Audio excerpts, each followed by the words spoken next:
Hello family, it's African Esquire on behalf of the Federation of African Liberation. We are a Pan-Africanist organization that seeks to obtain total African liberation through uniting Africans on the continent with Africans throughout the diaspora. Today we're going to talk about a very serious issue that's happening on the continent of Africa, and a lot of people are on alert from this issue because we really see neocolonialism raising a really ugly head once again. And that is the issue of Zambia defaulting on their loans to China. So, if you have not heard, essentially China is all over the continent of Africa, and really after colonialism ended and the colonial states became neo-colonialists, China really stepped in and became the head neo-colonialist on the continent. You see China making so many deals with different governments to build this, to build that. Essentially it looks like, oh, we're just throwing you money. Oh, here, you want to build something for the African Union? Here, take this money. Oh, you want to build a bridge? Oh, take this money. You want to build an expressway? Oh, take this money. And it's happening all over. They're just throwing money. The funny thing is that a lot of people, unfortunately, did buy the narrative that China wants to be friendly with Africa just because they just want to be friendly. It's for mutual benefit. However, the question should be, why is it so heavy in Africa? What does Africa have that China wants? And why is it that Africa is not getting anything from China except for debt, except for having to pay back these loans? Loans is not aid, okay, in the sense that we think of aid. We think of aid as, I see someone homeless on the street and I'm going to give them money and I'm going to not expect anything back from that money. Loans is nothing like that, because number one, the loans are given. The idea is that you're going to pay the loans back. However, in the international context, what is the purpose of the loans is actually not that you pay the loans back. The purpose of the loans is actually that you default on those loans. Because if you are a country like Zambia, if you're a country like Namibia, and you default on these loans to my country, China, then I now have the right to go in and tell you what I want from you, because you are essentially my slave. It's the same situation that happens a lot of times, and with any debtor relationship, when you're indebted to someone, you are essentially become that person's slave. You are at their mercy. So the question should always be, whenever we have leaders, and a lot of these are corrupt leaders, I would say probably all of them are corrupt leaders at this point.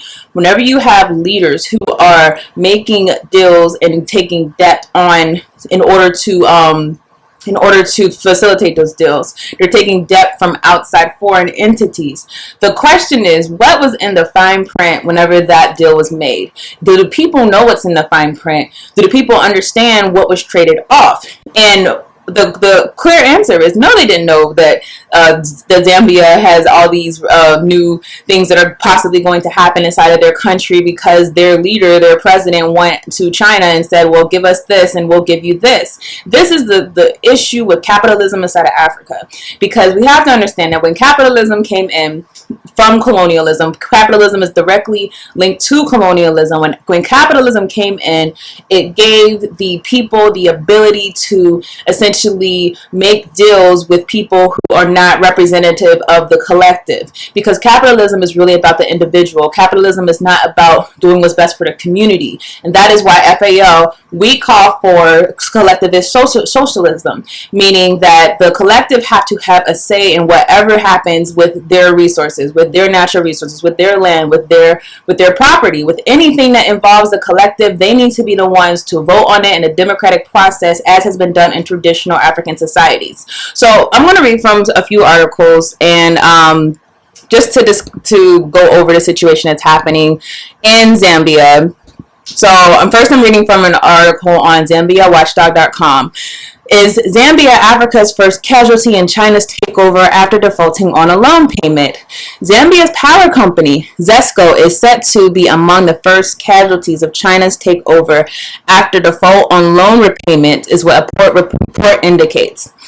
The report by Africa Confidential, titled Bills, Bonds, and Even Bigger Debts, claims that Zambia is in talks with China over a possible takeover of the electric company. The report also says that the national broadcaster, ZNBC, is already owned and run by China. So if we're saying that the broadcaster is owned by China already, think about what that would look like in the context of whatever country you're in. So I'm in the United States. Our public broadcasting network is PBS, and this is a network that's owned by the government. That's essentially like China owning PBS, China owning a state-run channel. This is what is happening. And not just that, but again, we have the electric company. So the question is, if they're owning the electric company, they're owning utilities, we already know that there are land grabs in Africa, we know that they're seizing natural resources. If they keep seizing these things by legal means, and I say by legal because my argument is that all of these things are illegal, because you cannot take these things and make these deals without the people who are most affected having any say in what happens with these deals. But if this is what they're trying to do, that taking all these piecemeals of Africa and essentially saying, well, you're still sovereign. Well, common sense says you can't be sovereign anytime you don't own your own utilities, anytime you don't own your own public broadcasting network, anytime you don't own the institutions in your country. At that point, you are a shell of sovereignty. You're no longer a sovereign state. But this is what is happening, and we're supposed to look at this and not have any reaction somehow.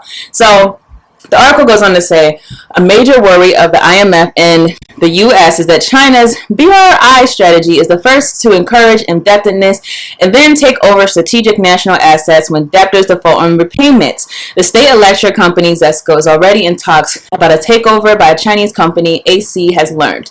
The state-owned TV and radio news channel is already Chinese-owned. The long-term outcome could be effective Chinese ownership of commanding heights of the economy and potentially the biggest loss of national sovereignty since independence. So just, a side note, we see that the IMF in the United States are concerned that this could encourage indebtedness, which is funny because the United States has been doing the same thing. They're not as effective as China. If you read books like The Confessions of an Economic Hitman, you're going to see that this has long been a policy of the United States. While they might not have been as effective as to say that the United States is going to seize a whole industry inside of your country because you defaulted on a loan, there have been other trade-offs for defaults on a loan. For example, you have structural adjustment, where the IMF will literally tell a country, this is what you're going to do with your currency, this is what you're going to do with your resources, you're going to do this, that, and a third. And all of these deals are always done to the benefit of Western governments. The United States, is reported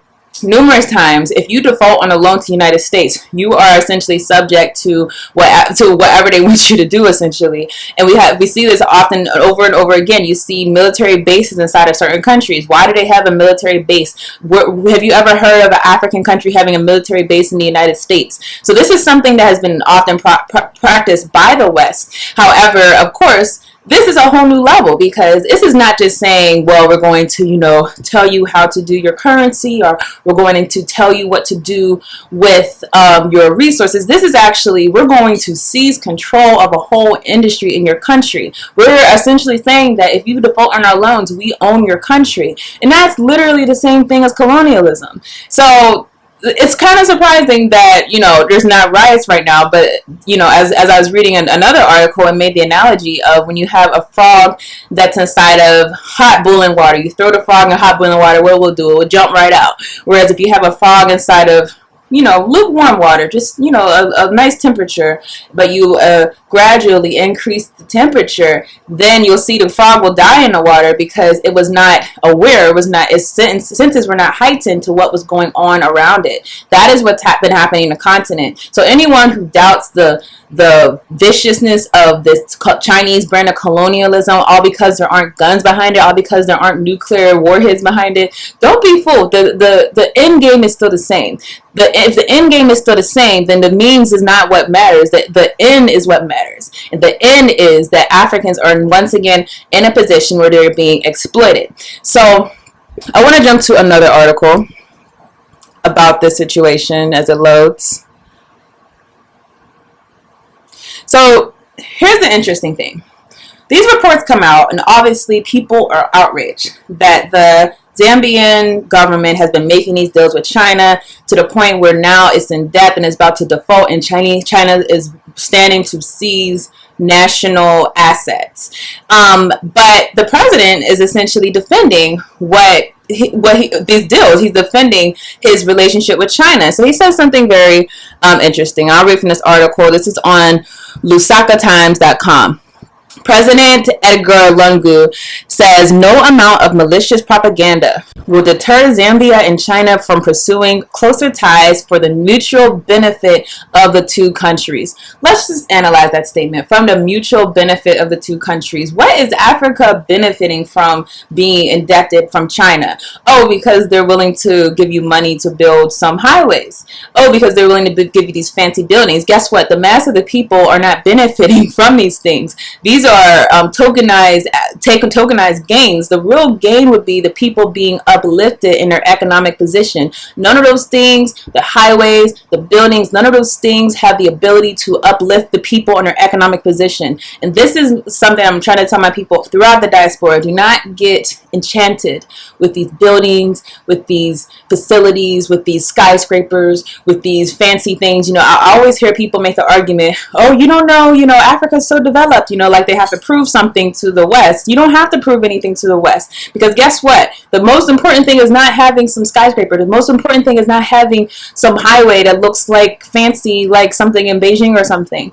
That's not the most important thing. The most important thing to you should be, how are your people living? If your people are living in hell and you have something beautiful to cover it up, that should not be anything that makes you feel any comfort. If anything, you should be uncomfortable. I'm personally uncomfortable anytime, like, I've lived in a city, and like the perfect example is Chicago. I lived there for a year, and it's a beautiful city, and it's gorgeous architecture in the north side of the Chicago. But anytime I know that if I go south to the south part of Chicago and I see poverty and I see violence and I see horrible institutions for the people, that bothers me, and that needs to bother us. It should bother us whenever our people are living below the standard of living. No matter what beautiful building you're getting, you should be more concerned about the living conditions that your people are living in.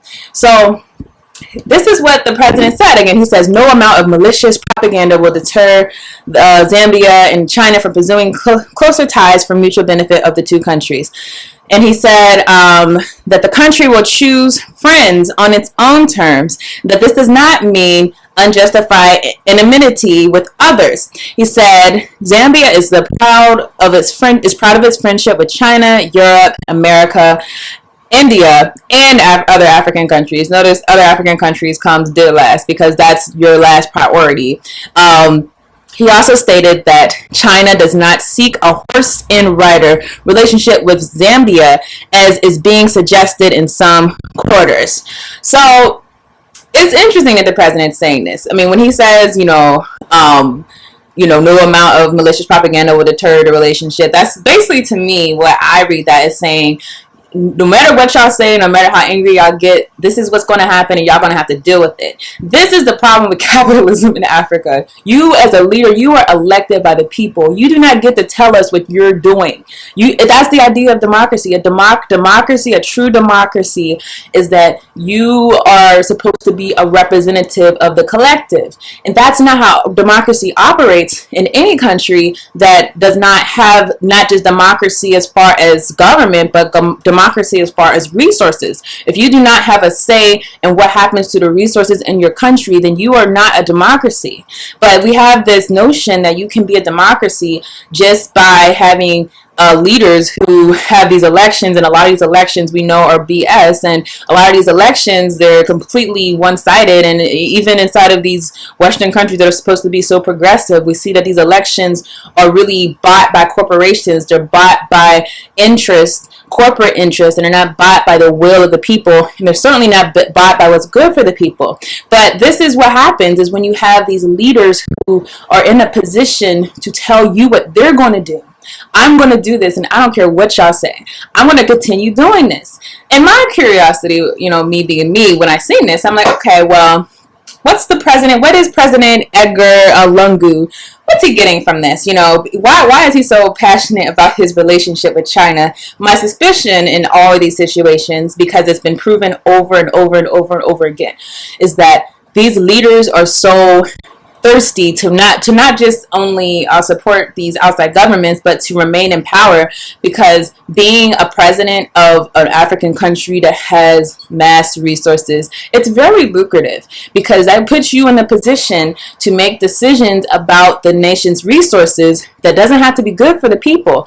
Because if you're getting enriched, if the country is willing to enrich your pockets, then that gives you enough to say, okay, well, I'm going to just take this $100 million, and yeah, y'all can have control of that diamond mine. Oh, yeah, y'all can have control of that cobalt mine. Y'all can have control of all of that because, hey, you paying me on the side. That is the issue with capitalism in the continent of Africa. And let me say it again, until the people are in control of their own resources, until they have a say in who's going to take what land, who's going to take what resources, this is always going to be the situation. So if you're for this type of system, this type of economic system, then understand that you're for this being the status quo.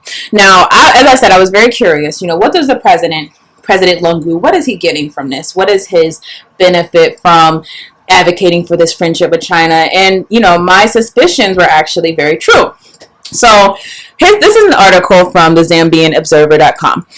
Edward Chagwa Lungu is a Zambian politician who has been the president of Zambia since January 2015. By the way, this article is dated January 2018. So it says he's been the president since January 2015. Under President Michael Sata, Lungu served as the Minister of Justice and Minister of Defense. Following Sata's death in 2014, he was adopted as a candidate of the ruling Patriotic Front for the 2015 presidential bid. So, since he has been in power, this was written in early 2018. It says, since he has been empowered, he has come into immense wealth over the 2 years of his presidency. First 2 years of his presidency. From the net worth of K2 million in 2015 to over K25 million in 2016. At the end of 2017, he has moved remarkably to the second spot of the richest person in Zambia with a net worth of $400 million. Again, 2 years of being president. You're in a poor country. Your people are suffering. The idea behind democracy is that you're not getting money. You're not getting rich. You're not getting your pockets loaded. You're supposed to be there to represent the people. And really, you're supposed to have a very modest salary whenever you're inside of a democratic role as a in a government. But how somehow in just 2 years, this man has gained over $400 million. Now, I really hope this drives the point home that this is what happens whenever you have this type of setup, that one individual who gets elected, and we don't know how these people get elected. Sometimes they get elected from the majority. Well, sometimes they get elected because they have done corrupt things to get into positions of power. Oftentimes they get elected, more often than not, they get elected because they are the favorite of Western governments, and you have Western governments who are willing to support certain candidates and push for certain candidates and pull strings to have certain candidates win the elections. So this is actually important to remember, that the president of Zambia, he's only been president for 2 years. This is not someone who has been in office for 30, 40 years. And we talk about this dynamic all the time of African dictators. But we have to understand that while it's certainly a complete unjust situation that we have these people who have been in power for 30, 40, 50 years, that those people could easily be replaced with people who are going to do the same exact thing to the people. So not to say that we shouldn't be concerned and that we shouldn't get these dudes out of here, but to say that we have to understand that it's not as simple as getting a new politician, getting a new president. This is the same issue with, you have black politicians inside of the United States. It's always about, oh, we have to vote, we have to vote. That's not the issue. The issue is, because these same people, the corrupt people, can always be replaced with more corrupt people, because guess what? You take the nicest, goodest person that cares about the will of the people and offer him $100 million to do something that will compromise the people without them even knowing. A lot of those people would do it in a heartbeat. So the issue is not about just politics. The issue is not just about trying to get these dudes out of here. The bigger issue is that even if you have a democracy as far as electing political leaders, if you don't have a democracy as far as your resources, African resources, then you are left open to people making these backdoor policies. So I'm using this moment basically to have a call to action. If you are not, first of all, my first thing, you have to be inside of some type of organization. If you are an African person, and when I say African person, I mean directly descended from the continent, or if you are directly descended from the continent but through slavery, you're all African. So, we're all African people. If you are an African person and you are not inside of an African organization, you have to get an organization. If you're not in an organization, you're not positioned to do anything to affect any change, to do anything to change the narrative, because you can't do things as individuals. We need each other. We need to be organized. And with organization, we can change the whole situation. So I would say first, be in an organization. And if you are looking for organization, this is the Federation of African Liberation. We are building a movement, and the movement is towards collective socialism. We had a video, a live stream last week where we really talked about collective socialism being our economic platform and why it's so important that this be advocated on the continent of Africa. And while it seems like, oh, you're just talking about another doctrine, honestly, collectivist socialism has been something that has been ingrained in our people before the white European even stepped his foot on Africa. Understand, when you read about traditional African societies, it wasn't one person who owned the resources. It was, even whenever you had a whole people own the resources, it wasn't this idea that, oh, I can trade this off and the people can be screwed and it will be fine because I'm enriched. That wasn't what was happening. Instead, you have collective ownership, meaning all people own the land instead of individuals owning the land. So in the same way that you have countries like Barbuda where you have collective ownership, it shouldn't be something where one person can come into your country or one outsider can come and say, hey, we're going to give you this much money for this piece of land, and the mass people don't have any say in whether or not they're going to take that deal, don't get to even vote on that deal, don't get to have any discourse about that deal. And that is what collectivist socialism calls for. So I'm going to just read briefly from the document. This is a document that is posted on our Facebook page. And this is really our standpoint, our economic standpoint. Select collectivist socialism. The FAL believes in the principles of collectivist socialism, which is rooted in our historical traditions as African people. It is necessary to define our economic worldview. We are not Marxists or communists. The principles of African communalism predate the theories of Karl Marx. Moreover, Marx's conception of the stages of historical development was one that addressed itself to Europe's historical development. We believe that it is necessary for African people to develop political, social, and economic theories that are based on our unique historical experiences. So that's one part of the that explains really what we believe in. I want to jump to really our principles. So we have listed 5 principles under collectivist socialism. We say that we recognize that individualism is the enemy of African people that has allowed individual corrupt political leaders the ability to sell, ration, and give away land, labor, and the mineral and natural resources of the people without having to answer to the people, thus reimposing traditional communal democratic ownership of the resources is the only way to protect our resources from being misappropriated and will protect our leaders from being corrupted. So let me break this down again. You have a situation in Zambia where you have corrupted leaders who are selling the land, who are doing it without the people even knowing. However, had the people known, had the people had a say, had the people said, oh, no, you don't get to pocket $400 million, you don't get to become a billionaire, that's getting distributed to all of us, that would completely change the situation. So if you had people who are actually voting on whether or not they're going to sell their resources, whether or not they're going to sell their land, if this was a collective, that would stop the incentive from individuals from coming into these political offices and being able to do it on their own and pocket the money themselves. So this would really prevent corruption on the continent and corruption of our leaders. A lot of people go into these offices and they mean the best, but they become corrupted from the situation. They become corrupted from money. The love of money is the root to all evil, and this is certainly what's happening on the continent.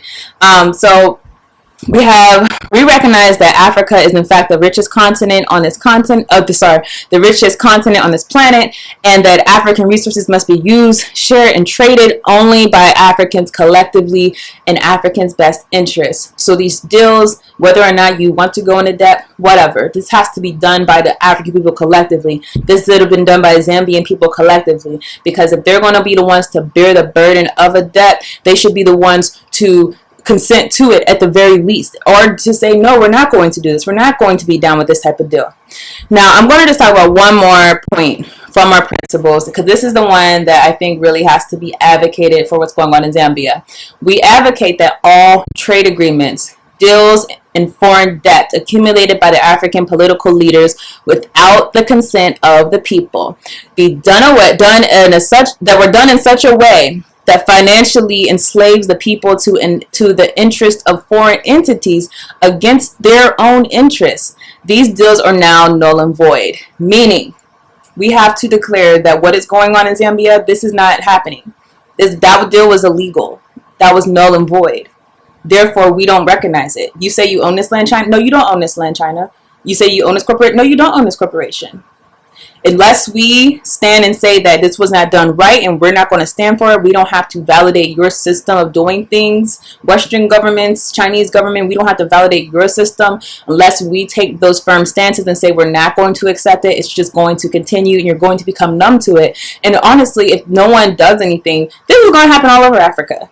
Because these loans, a lot of people don't understand, these loans are done in such a way that they intentionally want these countries to default on the loans. It is absolutely an intention when they enter into these debt relationships that you default. They do not have any expectation that your economy is going to increase at the rate that they are projecting it to increase. That is their honest intention. They want you to default.